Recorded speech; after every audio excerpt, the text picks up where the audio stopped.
이라서 먼 타국에서 아버지가 오시지 않았나요? 어머니와 예솔이를 꼭 안아달라고 말씀드렸어요. 나의 애인, 나의 사랑, 박순남.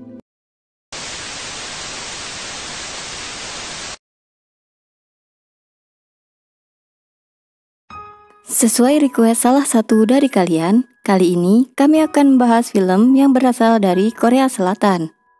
Hai kaum rebahan dimanapun kalian berada. Film kali ini bercerita tentang sebuah keluarga yang mengalami keterpurukan setelah anak mereka tewas dalam sebuah tragedi kecelakaan kapal Sewol. Dan film ini diangkat dari kisah nyata 6 tahun yang lalu, tepatnya di Korea Selatan, sehingga meninggalkan luka mendalam bagi dunia. Sebelumnya kami memberitahukan jika konten ini berisi spoiler. Kami akan membawakan rekomendasi film-film apik dan menarik yang akan kami suguhkan untuk kalian. Untuk itu, pantengin terus layar HP kamu, siapin kopi dan cemilannya ya. Seruput kopinya, santap cemilannya, dan nikmati alur cerita filmnya. Sebelum masuk ke ceritanya, kami butuh dukungan sepenuhnya dari kalian dengan klik tombol subscribe dan nyalakan lonceng notifikasinya. Dan welcome!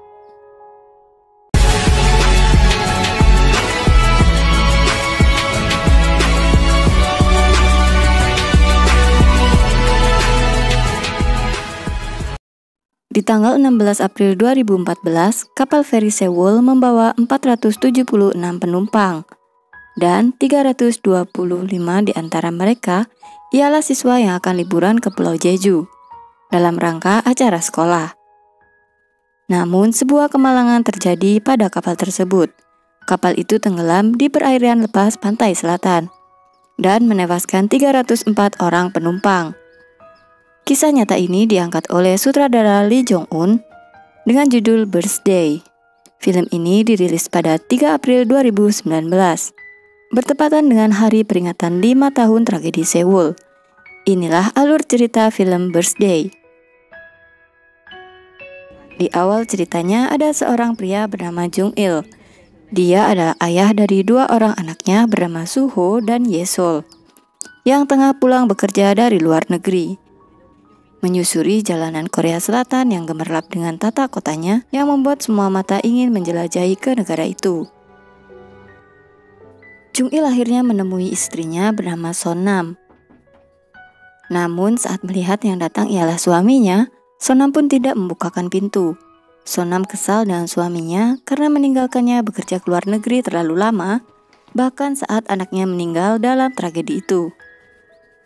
Jung Il akhirnya memutuskan untuk pergi ke rumah saudaranya dan menginap di sana. Keesokan paginya putri kecil bernama Yesul membangunkan ibunya yang masih tidur. Sementara Jung Il masih mencari tahu keberadaan keluarga kecilnya. Namun saudaranya bilang jika mereka sudah pindah rumah sejak 3 tahun lalu. Kemudian Jung Il menemui putrinya di sekolah. Disinilah ayah dan anak ini bertemu kembali setelah sekian lama. Karena Yesul terlalu lama tidak pernah bertemu ayahnya, ia mengajak Yesul ke sebuah toko mainan. Lalu mereka pun pergi ke rumah Sonam. Karena istrinya sedang bekerja, akhirnya Jung Il mencari Sonam ke tempat kerjanya di sebuah minimarket. Di sana, Sonam berpura-pura tidak melihat suaminya yang berada tepat di sebelahnya. Hari selanjutnya, Jung Il menemui putrinya kembali di sekolah. Selain membawakan boneka, ia juga mengajaknya ke restoran waffle. Yesul lalu mengajak ayahnya untuk ke rumah. Tak lama Wochan datang dan mereka berdua pergi ke taman. Jung Il kemudian masuk ke dalam rumah Sonam dan memperbaiki beberapa lampu yang rusak. Kemudian datang Sonam yang baru saja pulang dari tempat kerja. Saat anaknya pergi bersama bibi tetangga sebelah rumah, saat itulah Sonam memberikan surat gugatan cerainya pada Jung Il. Namun Jung Il menolak.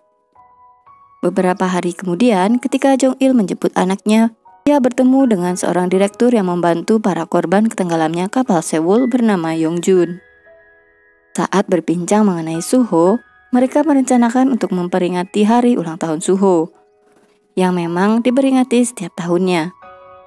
Mereka berpikir dengan cara itu mereka bisa menunjukkan rasa kepedulian mereka terhadap Suho.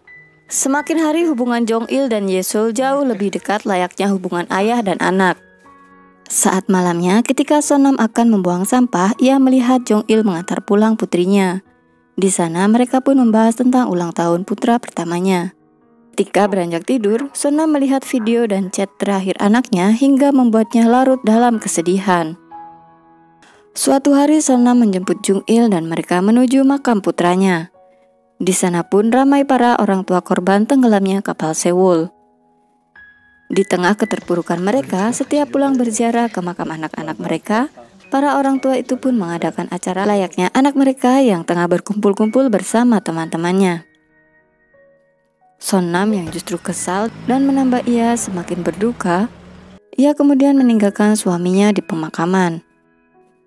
Malamnya Jung-il kembali ke rumah saudaranya dan Sonam pun kembali ke rumah. Ketika makan malam bersama putrinya, Sonam marah pada Yesul karena tidak mau memakan ikan yang dibelikan untuknya. Sebenarnya yang Yesul rasakan ketika itu, ia hanya iri melihat ibunya yang hanya selalu memikirkan Suho yang telah tiada. Ia membelikan baju untuk Suho tanpa membelikannya untuk Yesul. Pada suatu siang, Jong-il mengajak Yesul dan Wo-chan ke restoran. Karena Sonam ketika itu lembur, akhirnya Jong-il dan putrinya pun menghabiskan waktu bersama di rumah Sonam sampai saat Yesul telah tertidur. Jong-il masuk ke kamar Suho dan mulai melihat barang-barang peninggalan putranya. Ia menemukan sebuah paspor milik Suho. Di dalam laci itu, ia juga menemukan sebuah catatan yang berisi jika Suho memiliki perasaan akan pergi meninggalkan mereka. Paginya di sebuah danau tempat pemancingan favorit Jong-il bersama putranya, tak lama ia mendapat telepon dari perusahaan tempat ia melamar pekerjaan barunya. Bergegas, Jong-il kembali ke rumah Sonam untuk berganti pakaian. Sementara Sonam mendatangi tempat perkumpulan para orang tua korban tenggelamnya kapal Sewol. Setelah pulang dari interview kerjanya, Jong-il menuju ke bandara untuk meminta stempel pada paspor anaknya. Namun, petugas di sana menolak karena hal itu menyalahi aturan. Petugas itu berkata jika Jong-il harus ke imigrasi jika ingin mendapatkan stempel. Jong-il yang terus memaksa dan memohon pada petugas itu, akhirnya stempel pun ia dapatkan karena rasa iba ketika mengetahui jika stempel itu untuk anaknya yang telah meninggal. Lalu malamnya Jong-il pergi ke rumah Sonam dan memberikan paspor yang telah berstempel itu pada istrinya.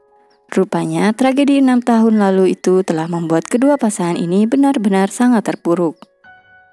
Suatu hari Sonam mendatangi sekolah Suho. Di sana ia melihat gadis yang sempat dekat dengan putranya bernama Eunbin. Ia tengah menduduki bangku kelas di tempat Suho duduk. Ketika sampai di rumah, Sonam pun marah karena melihat bibi tetangga datang bersama Direktur Yunjun. Dan ia berkata tidak berminat untuk merayakan ulang tahun Suho. Di sisi lain, Jong-il pun merasakan kehilangan yang mendalam. Sampai-sampai ia bermimpi kembali ke masa-masa bahagianya ketika bersama Sonam dan kedua anaknya. Jong-il yang dengan sengaja mendirikan tenda di tepi danau tempat favoritnya dengan Suho. Di suatu malam, Eunbin bertemu dengan Songjun. Mereka berdua ialah teman dekat Suho. Sembari berjalan menikmati malam di jalanan negeri gingseng itu, tanpa sengaja Songjun membicarakan tentang Suho. Eunbin yang ketika itu masih merasakan kesedihan, akhirnya pergi meninggalkan Dongjun. Setelah acara makan malam yang diadakan di rumah Sonam, Sonam pergi di tengah-tengah acara tersebut dikarenakan ada keributan antara Jong-il dengan pamannya. Keributan itu mengenai uang kompensasi. Malam harinya Sonam berhalusinasi jika Suho datang menemuinya. Bahkan ia sampai berbicara dengan Suho. Keterpurukannya yang terus berlarut-larut inilah yang membuatnya hampir tiap malam merasakan Suho pulang ke rumah. Ketika sadar jika itu hanyalah halusinasi, Sonam pun menangis sangat keras hingga didengar oleh tetangganya. Jong-il yang kebetulan lewat kemudian datang menemui istrinya. Ia terus mencoba menenangkan istrinya, namun usahanya gagal, hingga bibi tetangga pun datang dan memeluk Sonam. Dari kejadian inilah, Jong-il mulai mengetahui jika istrinya depresi dan perlu perawatan. Hari ulang tahun Suho pun tiba.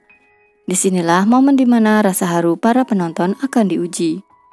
Dimulai dari melihat video Suho, dari ia lahir sampai semua aktivitas yang Suho lakukan semasa hidupnya sebelum tenggelamnya kapal Sewol. Video demi video diputar hingga membuat tangis air mata teman-temannya pun pecah.